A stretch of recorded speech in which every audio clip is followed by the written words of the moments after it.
사람은 태어나면 죽게 됩니다. 과거에도 그랬고 오늘날도 그렇게 하고 있고 미래도 사람은 죽습니다. 그러나 죽음이 다 같은 것은 아닌 것처럼 보입니다. 죽음에 이르는 모습들을 보면 참 천차만별의 모습으로 죽음을 맞이하게 되는데, 어떤 분들의 죽음을 보면 어이가 없고 또 허무하게 죽는 분들을 보게 됩니다. 또 어떤 분들을 보면 의미 있는 죽음을 맞이하는 분들도 있습니다. 위험에 빠진 사람을 구하다가 죽기도 하고, 또 나라를 위해서 죽음을 맞이하는 분들도 있습니다. 또 어떤 분들은 자신의 죽음을 맞이하면서 자기 몸의 모든 장기를 다른 사람들에게 나누어 주고, 그리고 나머지 모든 부분들도 연구하도록 기증을 하면서 죽음을 맞이하는 분들도 있습니다. 이런 죽음들은 아주 귀한 죽음이죠. 오늘 하나님이 우리에게 주신 말씀을 보면 아주 귀한 죽음에 관해서 말씀을 하십니다. 그 죽음은 바로 예수님의 죽음입니다. 바울은 로마 교회 성도들에게 예수님의 죽음의 의미가 어떠한지, 그리고 예수님의 죽음을 통해서 어떤 결과를 가져왔는지를 말씀하고 있습니다. 로마 교회 성도들은 예수님의 죽음을 보지 못했고 부활하신 주님도 보지 못했습니다. 더군다나 로마 교회 안에 있는 성도들의 대부분은 유대인들도 아니었고 이방 사람들이었습니다. 그러니 예수님의 죽음에 대해서 들었고 그 죽음에 대해서 알고 있었지만 그 죽음의 진정한 의미를 이 로마 교회 성도들이 알지 못하고 있었습니다. 그래서 바울은요, 로마 교회 성도들에게 다시금 그들이 알고는 있지만 자세하게 예수님의 이 죽음의 의미가 무엇인가를 지금 편지를 써서 그들에게 전하고 있는 겁니다. 그런데 바울이 오늘 이 예수님의 죽음의 의미를 로마 교회 성도들에게 전하고 있는 것처럼, 오늘 예수님의 죽음의 의미가 이 시대를 살고 있는 그리스도인 우리에게도 참으로 많은 의미를 가지고 있고, 그 죽음으로 인하여 놀라운 삶을 살게 하고 있더라는 거죠. 더더군다나 우리는 2000년 전에 예수님의 그 죽음이 2000년 후에 이 삶을 살고 있는 우리와 정말 어떤 관련이 있을까? 이것을 제대로 알고 우리는 신앙생활을 하고 있는가 하는 질문을 해봐야 되는 거죠. 믿지 않는 분들에게 복음을 전하다가 보면 예수님이 당신을 위해 죽으셨습니다, 이런 말씀을 하면 왜 나를 위해 죽냐고, 그리고 벌써 2000년 전에 죽은 사람의 그 죽음이 나와 무슨 의미가 있고 무슨 관계가 있냐고 대질문을 할 때가 있습니다. 안 믿는 사람이니까 그렇지만 오늘 제가 말씀을 드리면서 여러분에게 질문하고 싶어요. 여러분, 예수님의 죽음이 오늘 나와 무슨 상관이 있습니까? 예수님의 죽음은 오늘 내 삶에 어떤 결과를 가져오고 있고 그 죽음으로 인해 나는 오늘 어떤 삶을 살고 있냐는 거죠. 안타깝게도 예수님의 죽음에 대해서 지식적으로는 알고 있지만 죽음이 전혀 상관없이 신앙생활을 하고 있는 성도들이 우리에게도 너무나 많고, 또 과거에는 이 죽음이 나에게 은혜였고 과거에는 이 죽음이 나에게 참 의미 있는 죽음으로 다가왔는데 오늘은 예수님의 죽음이 나와 전혀 관련 없는 죽음으로, 그저 그냥 내가 지식적으로만 알고 있는 죽음으로 느껴질 때가 너무나 많더라는 거죠. 오늘 이 주시는 하나님의 말씀을 보면서 우리가 다시 한번 예수님의 죽음에 대해서 함께 의미를 새겨보고 그 죽음의 놀라운 은혜를 경험하는 복된 이 시간이 되기를 부탁드립니다. 오늘은 종려주일입니다. 종려주일은 예수님이 십자가를 지시려고 예루살렘으로 들어오시는 날을 의미하는데요. 예수님의 주요 활동 무대는 갈릴리였습니다. 이스라엘 땅의 갈릴리라는데 예루살렘에 잘 안 오시는데 예루살렘으로 오신 이유는 예수님께서 죽으시려고. 그래서 예수님이 살아생전에 예수님 예루살렘을 방문한 거는 한 3번밖에 되지 않는데 마지막 방문은 이 예루살렘에서 자기의 십자가를 지시려고 그곳으로 들어온 거죠. 그런데 사람들은 예수님이 예루살렘으로 오시는 이유를 오해했습니다. 어떻게 오해했습니까? 예수님이 왕이 되기 위해서 예루살렘으로 들어온다고 생각했어요. 그래서 왕이 되어서 자기들을 노마의 압제로부터 구원해주고 자기들의 삶에 새로운 삶을 살아갈 수 있도록 그렇게 복된 인생으로 인도해 줄 것을 믿었습니다. 그러나 예수님은 왕이 되시려고 오신 것이 아니라 죽으려고 예루살렘에 오셨더라는 거예요. 그런데 우리가 생각해 보면 정말 말이 안 되는 일이죠. 사람을 구원하고 사람을 행복하게 하고 사람을 복되게 하려면 좋은 왕이 돼서 해야 될 거 아니에요. 좋은 왕이 돼서 죽지 말고 살아야 될 거 아니에요. 죽지 말고 살아야 다른 사람을 구원하든 잘 살게 하든 뭐를 할 수 있는데 놀랍게도 예수님은 사람을 구원하시기 위해서 살아서 왕이 된 게 아니라 어떻게 하셨다고요? 죽으셨더라는 거죠. 도대체 이게 말이 되냐는 거죠. 말이 되냐. 예수님의 이 죽음, 어떤 분들은 예수님의 죽음의 의미를 이미 알고 계시는 분들도 계실 테고 어떤 분들은 오늘 이 말씀을 들으면서 아 이런 말씀이었구나라고 깨닫는 분도 계실 겁니다. 또 어떤 분들은 과거에 예수님의 죽음의 의미가 있었지만 지금 예수님의 죽음의 의미가 전혀 나와 상관없는 그런 감동과 감격이 없는 신앙생활을 하는 분들도 계실 겁니다. 오늘 이 말씀이 오늘 우리 안에 예수님의 죽음의 의미를 새롭게 새기고 그 죽음을 통하여 주시는 놀라운 은혜를 우리의 삶에 경험되어지는 놀라운 축복의 시간들이 되기를 주님의 이름으로 부탁을 드립니다. 먼저 오늘 예수님의 죽음의 첫 번째 의미는 뭐냐? 예수님의 죽음은 죄인을 구원하시기 위한 죽음이었습니다. 예수님은 왜 죽으셔야 했을까? 이 질문에 대답을 하려면 예수님이 누구를 위해 죽으셨는가를 우리가 알아야 되는데 오늘 말씀해 보니까 6절에 예수님은 경건하지 않는 자를 위해 죽으셨다 이렇게 말씀합니다. 그리고 그 경건하지 않는 자를 8절에서는 뭐라고 고백하고 있냐면 죄인이라 이렇게 고백을 합니다. 그리고 그 죄인이라는 앞에 말에 보면 무슨 말이 붙었냐면 우리라고 말씀하고 있습니다. 그러니까 예수님이 죽으신 이유는 경건하지 않는 자, 곧 죄인을 구원하기 위해서 죽으셨더라는 거예요. 왕이 되셔서 이 죄인들을 구원하시는 게 아니라 예수님이 죽으셔야만 이 죄인을 구원할 수 있기 때문에 예수님이 죽으신 거죠. 그럼 누가 죄인이냐? 살인하고 거짓말하고 사기치고 이러한 사람들도 죄인이지만 성경에서 죄의 시작, 죄의 근본에 대해서 말씀하실 때에 누구를 죄인이라고 말씀하시냐면 요한복음 16절 9절 말씀에 보면 예수님을 믿지 않는 것이 죄라 이렇게 말씀하셨어요. 아담과 하와의 죄는 선악과를 따먹는 것이 죄인 것처럼 보이지만 사실 그 안에 진짜 죄는 뭐예요? 하나님의 말씀을 뭐하지 않은 거예요? 믿지 않은.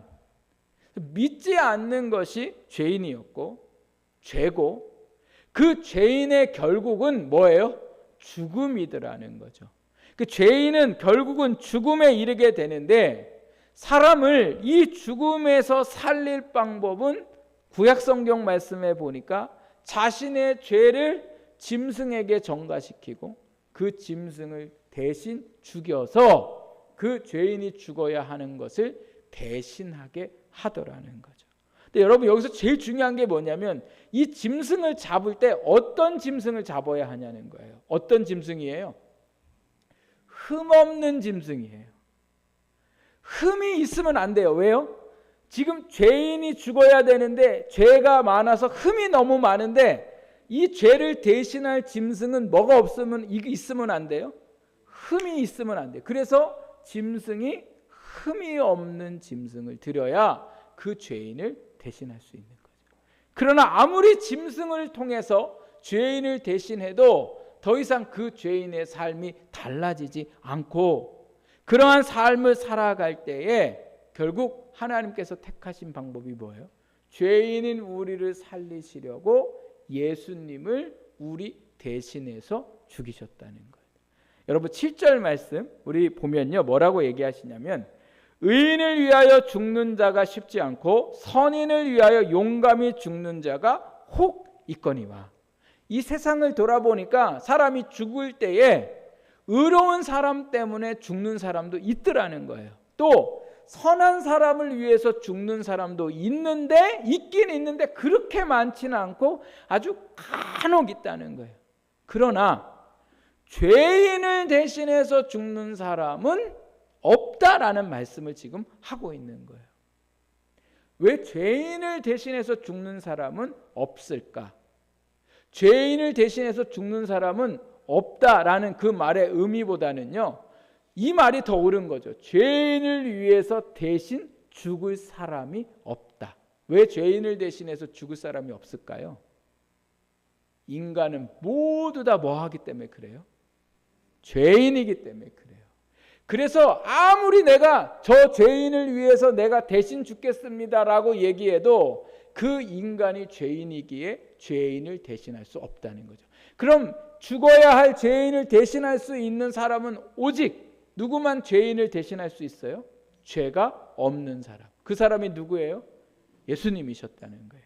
그래서 히브리서 4장 15절 말씀은 보니까 우리에게 있는 대제사장은 우리의 연약함을 동정하지 못하실 이가 아니요 모든 일에 우리와 똑같이 시험을 받으신 이로되 죄는 없으시니라. 예수님은 뭐는 없으세요?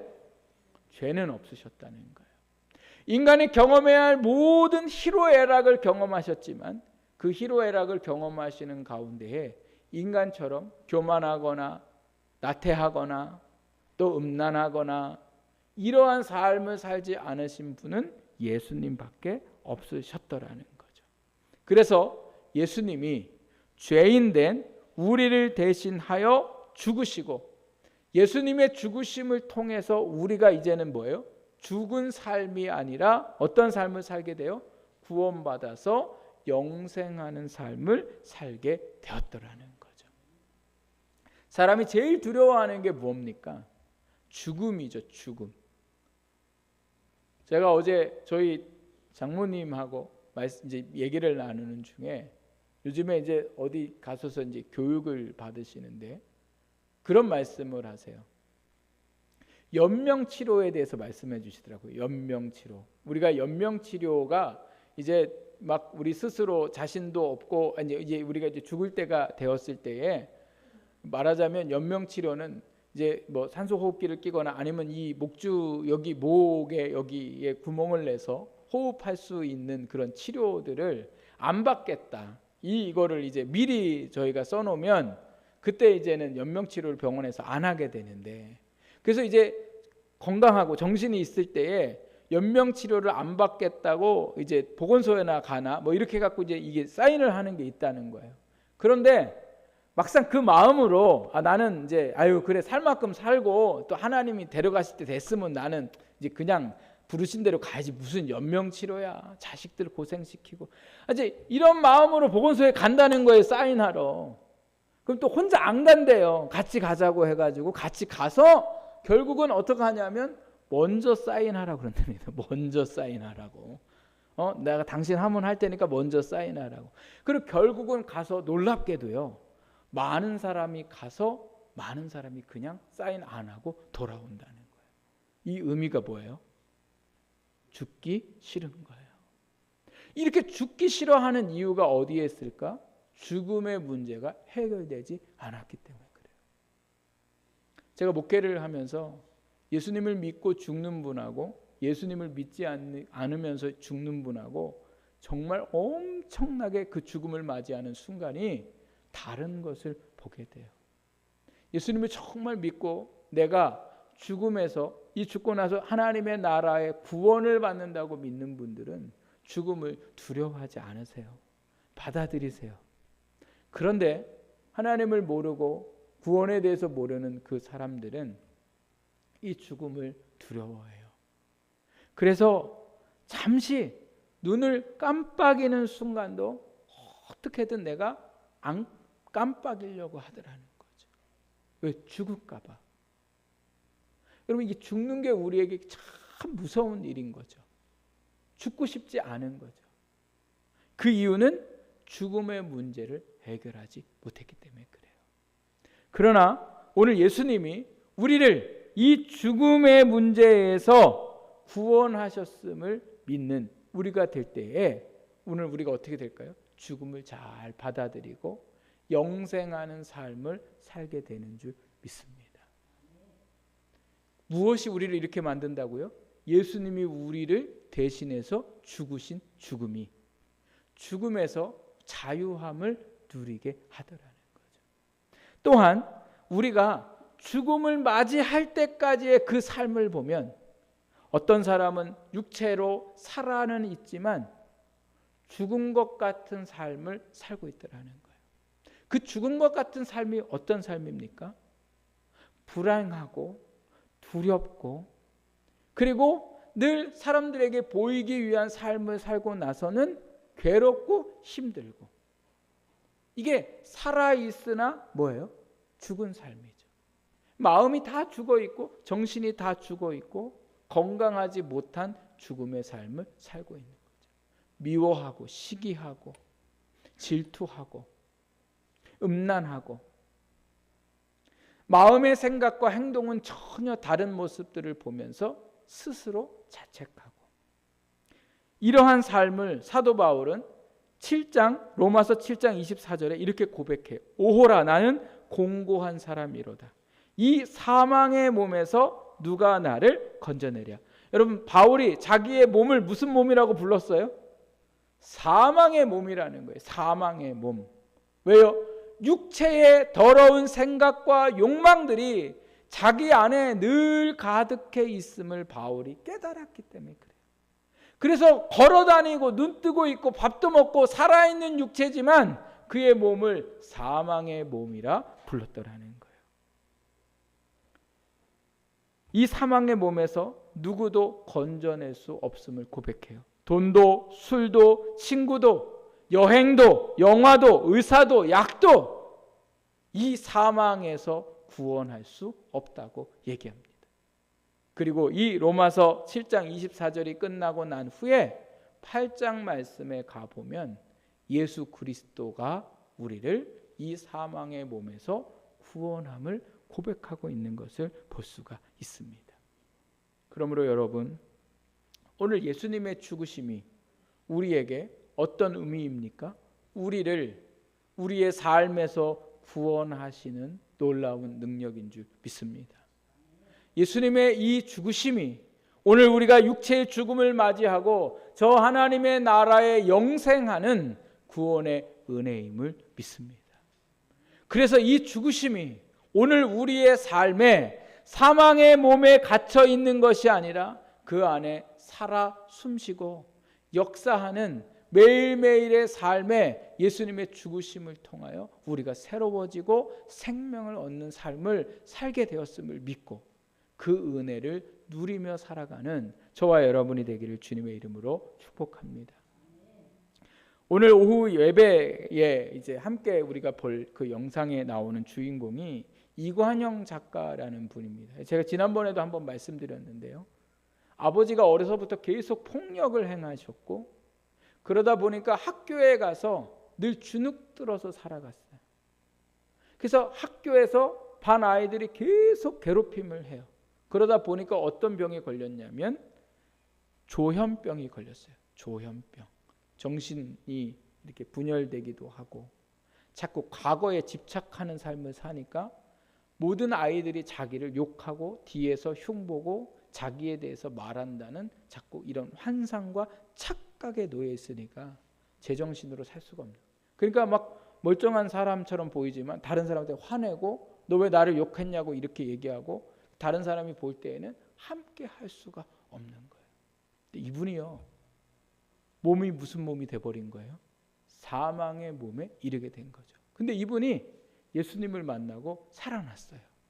이게 간증이 우리가 생각할 때는, 제가 여러분과 간증을 나누려고 하는 이유가 뭐냐면, 우리는 이렇게 딱 되면, 예수님을 딱 만나면, 그리고 막 이분이요 숱하게 아주 그냥 이게 영하시다는 목사님들, 능력 있다는 기도원도 가고 막 이래가지고 가서 열심히 예수 이름으로 명하노니 이런 정신병은 떠나갈지어다, 얼마나 많은 기도를 받았는지 모른다고 해요. 그럼 이제 떠나가야 간증이 되잖아요, 우리는. 그런데 이분은 지금도 조현병 환자인 거예요. 그런데 그 사망의 몸에 있지만 완전히 다른 사람으로 감사하고 예수 그리스도를 증거하고, 심지어 다시 태어나도 나는 조현병 환자가 되고 싶다고 고백하는 그 삶이 어떻게 그렇게 이루어질 수 있을까? 예수님의 십자가의 죽음의 의미를 믿었기 때문에 그런 거죠. 그리고 그 믿음 가운데 놀라우신 하나님이 그 삶에 영생하는 삶을 살게 하셨더라는 것. 사랑하는 여러분, 오늘 예수님의 죽음, 우리가 이 한 주 동안 우리가 이 묵상을 하는데, 그 죽음이 여러분에게는 생명의 역사가 있기를 주님의 이름으로 축복합니다. 두 번째로요, 예수님의 죽음은 죄인을 사랑하시는 하나님의 사랑의 증거예요. 요즘 저희 초등학교 5학년 딸이요, 저한테 자주 질문하는 질문 이거밖에 안 해요. 아빠, 나 사랑해? 얼마나 사랑해? 이걸 계속 물어요. 그래서 제가 어느 날 대답했어요. 아빠의 목숨보다 너를 사랑해. 근데 여러분, 얘가 알까요, 모를까요? 내가 정말 내 목숨 다하도록 너를 사랑하는지 이 아이가요, 느끼긴 느끼겠죠. 언제 느낄까요? 자기한테 잘해주면, 자기가 원하는 거 사주고, 자기가 원하는 대로 해주고, 또 하고 싶은 거 못하게 말리지 않고 이러면 아빠는 나를 사랑한다고 생각해요. 그런데 반면에 그 자녀를 사랑하는 일에 있어서 걔가 원하는 거 다 해주는 건 사랑 아니잖아요.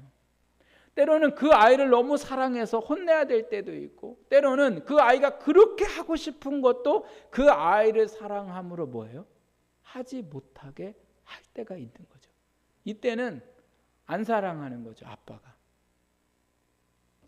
그런데 제가 저희 딸아이를 생각하면서 어떤 모습을 생각하냐면, 꼭 저가 하나님 앞에 이 모습을 보는 거하고 똑같은 거예요. 내 문제가 생기면 나 안 사랑하나 보네.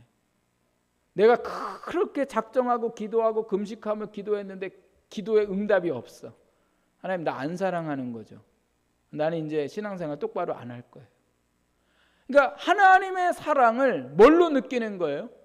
내 감정으로 느끼는 거죠. 오늘 바울은요, 하나님은 오늘 바울을 통해서, 얘들아, 내가 너희를 얼마나 사랑하는지 니네 감정대로, 니네 마음대로 내 사랑에 대해서 얘기하지 말고, 내가 너희를 얼마나 사랑하는지 그 증거가 여기에 있다. 그 증거가 바로 뭐예요? 예수님이 십자가에 죽으심이 내가 너희를 사랑하는 증거다. 그래서요, 8절 말씀에 뭐라고 말씀하고 있습니까? 우리가 아직 죄인 되었을 때에 그리스도께서 우리를 위하여 죽으심으로 하나님께서 우리에 대한 자기의 사랑을 확증하셨느니라. 아멘.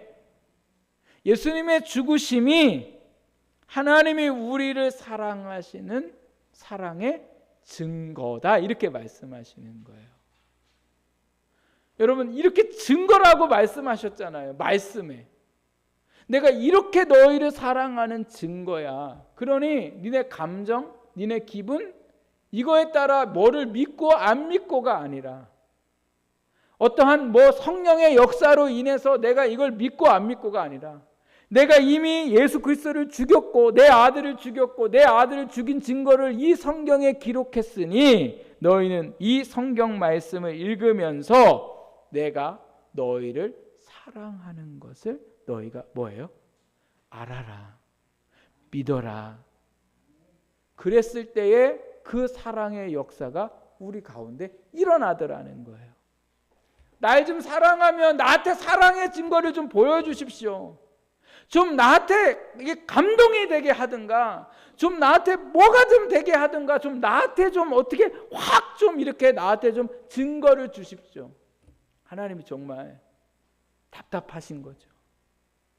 이미 이 사랑의 증거를 뭘로? 말씀으로 기록해서 너희에게 주었고, 너희는 뭐 하는 거예요? 이 말씀의 사랑의 증거를 내가 이제는 뭐예요? 믿는 거죠.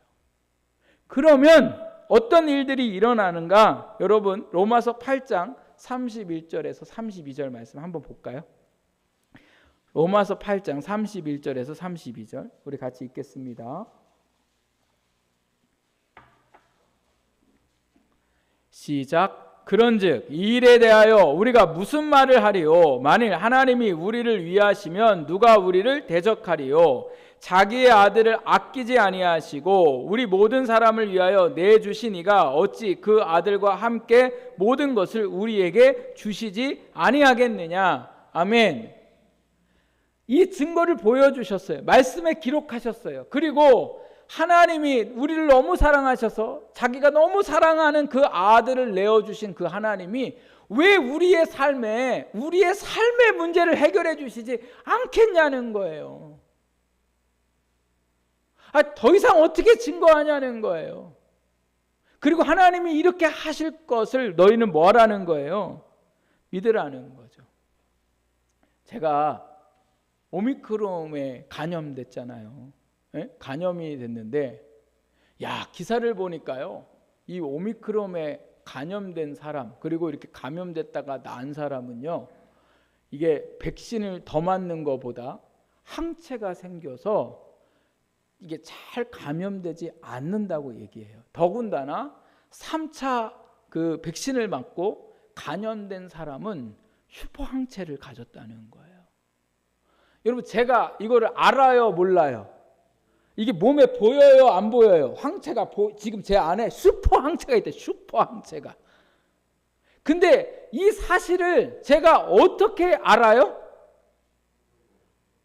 전문가가 기사를 낸 거죠. 전문가가 얘기한 걸 기자가 얘기한 거예요. 제가 전문가한테 직접 들은 것도 아니고 전문가가 한 얘기를 기자가 받아 쓴 거를 제가 보면서 믿었다니까요. 믿으니까 정말 거짓말이 아니라 여러분 한번 오미크론에 걸리셨다가 나와보세요. 이렇게 마음이 옛날에는 어디 가면 걸리면 어떡할까 이런 마음이 드는데 지금은 그렇게 옛날처럼 걱정되지가 않더라는 거예요.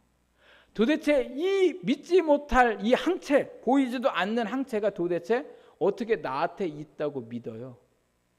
글을 보고 믿었다니까요. 내가 받아들였다니까요. 뭔가 무슨 막 이게 글이 제 마음에 확 와닿거나 뭐 뜨거움이 있거나 뭐 이게 엄청난 사건이 저한테 있어서 믿는 게 아니라 전문가가 한 이야기를 내가 믿으니까 내 안에 믿음이 생겼더라는 거예요. 아니, 세상의 전문가가 얘기한 걸 직접 들은 것도 아니고 기자가 쓴 거를 보면서도 믿는 그 믿음이 어째 이 말씀, 하나님이 직접 말씀하신 이 말씀을 보면서도 우리가 자꾸 답답하게 뭐를 더 달라고, 뭐를 더 경험하게 달라고, 확증을 달라고 하나님 앞에 말할 수 있냐는 거예요. 우리가 이 하신 말씀이 증거임을 믿고 받아들일 때 하나님의 사랑의 역사가 우리 가운데에 살아가게 하시는 놀라운 사랑이 되는 줄 믿습니다. 사랑받는다는 건 얼굴에 나타나요. 사랑을 하심을 내가 믿을 때에 우리의 삶에 그 사랑이 나타나게 되어 있습니다. 예수님의 죽으심은 하나님이 우리를 사랑하시는 증거인 줄 믿습니다. 세 번째로요, 예수님의 죽음은 우리를 하나님과 화목하게 하며 즐겁게 살게 하는 죽음입니다. 이사야 59장 2절 말씀을 보면 하나님이 우리의 죄로 인하여 하나님과 우리의 사이가 멀어졌다 말씀하세요. 여러분, 엄마 뱃속에 있는 아이는 어떻게 먹지도 않는데 뱃속에서 잘 자랄 수 있을까요? 뭐 때문에 그래요? 엄마의 탯줄과 연결되어 있기 때문에 그래요. 그런데 우리의 죄가 마치 아기와 엄마에 연결되어 있는 탯줄, 하나님과 우리와 연결되어 있는 탯줄을 뭐예요? 끊어버리게 했더라는 거예요. 끊어지게 했다는 거예요. 하나님이 사람을 지으실 때 영과 혼과 육으로 만드셨어요. 그래서 인간에게는 혼의 자리, 영의 자리가 있는데 그 영의 자리에 하나님의 영으로 충만해야 되는데 사탄의 영으로, 자기의 영으로 충만해서 하나님과의 관계가 끊어져 버렸어요. 그래서 탯줄이 끊어졌어요. 그러니 오늘 우리가 뭐예요? 평화를 누릴 수도 없고 즐거워할 수도 없더라는 거예요. 아무리 교회를 다니고 아무리 우리가 신앙생활을 잘 했는데 내 안에 여전히 마음이 불편하고 불안하고 두렵고 이런 건 그 이유가 어디에 있을까요? 환경의 문제가 있어서가 아니라 내 영적인 문제가 있기 때문에 그런 거예요. 이 영적인 문제를 누가 해결해 주세요? 예수 그리스도의 죽으심으로 우리가 화목하게 되고 즐거워지게 된다고 말씀하고 있습니다. 그래서 1절 말씀을 보면 하나님과 화평을 누리게 되었다. 누구로 인해서? 예수 그리스도로 말미암아. 또 11절 말씀 보십시오. 11절 말씀 보면 그뿐 아니라 이제 우리로 화목하게 하신 우리 주 예수 그리스도로 말미암아 하나님 안에서 또한 뭐예요? 즐거워하느니라 이렇게 말씀합니다. 여러분 오늘 예수님의 죽으심이 하나님과의 관계를 회복하게 하셔서 하나님이 나의 아버지 되시고 내가 하나님의 자녀이고 하나님의 권세가 내게 주어져 있음이 오늘 확인된 줄 믿습니다. 그럼 오늘 우리가 얼마나 즐거워해야 돼요? 우리의 아버지가 하나님이시고 전능하신 그 하나님, 우리를 너무나 사랑하시는 그 하나님이 내 아버지가 되셨고 하나님의 권세를 우리에게 주셨으니 얼마나 즐겁고 감사합니까? 그리고 그 사실이 오늘 우리에게 또다시 어떻게 나타나는가? 3절에서 5절 말씀에 보면 나타나는데요. 한번 말씀 같이 읽어보겠습니다. 시작. 다만 이뿐 아니라 우리가 환난 중에도 즐거워하나니 이는 환난은 인내를, 인내는 연단을, 연단은 소망을 이루는 줄 알미로다. 소망이 우리를 부끄럽게 하지 아니함은 우리에게 주신 성령으로 말미암아 하나님의 사랑이 우리 마음에 부은 바 됨이니. 아멘. 여러분 예수 그리스도로 말미암아 예수님이 십자가의 죽으심으로 말미암아 우리가 어떻게 해요? 화평을 누리는데 그 즐거움이 얼마나 큰지 어디에서도 즐거워해요? 환난 중에도 즐거워해요. 환난 중에 뭐가 즐거워요? 막 기분 나쁘고 힘들고 죽고 싶고. 이 며칠 전에 40대 어머니가 생활고가 너무 시달려서 초등학교 두 아이를 목졸라 죽여서 살인을 하고 자기 스스로 목숨을 끊으려다가 실패하고 결국 경찰서에 가갖고 자수를 했어요. 환난은 뭐만 생각돼요? 죽고 싶은 마음만 생각이 돼요. 끝내버리고 싶고 그만두고 싶은 마음만 환난은 우리에게 계속 줍니다. 그런데 예수 그리스도의 그 죽으심이 우리 가운데 역사할 때에 환난 중에도 즐거워하느니라. 그 모든 것은 우리 안에 뭐예요? 소망이 있기 때문에 그런데 그 소망은 어디서부터 시작이 되냐? 5절 말씀에 보니까 성령으로 말미암아. 성령은 누구세요? 예수님의 영이시잖아요. 예수님의 영이신 성령이 우리 마음에 계시고 그 마음으로 인하여 우리 안에 뭐가 넘쳐요? 소망이 넘치더라는 거죠. 그래서 여러분 우리가 환경의 문제가 아니라 우리 안에 예수 그리스도의 죽음을 내가 뭐예요? 나의 생명으로 하나님과의 화목으로 믿는 자들에게 그 역사가 일어나게 되는 줄 믿습니다.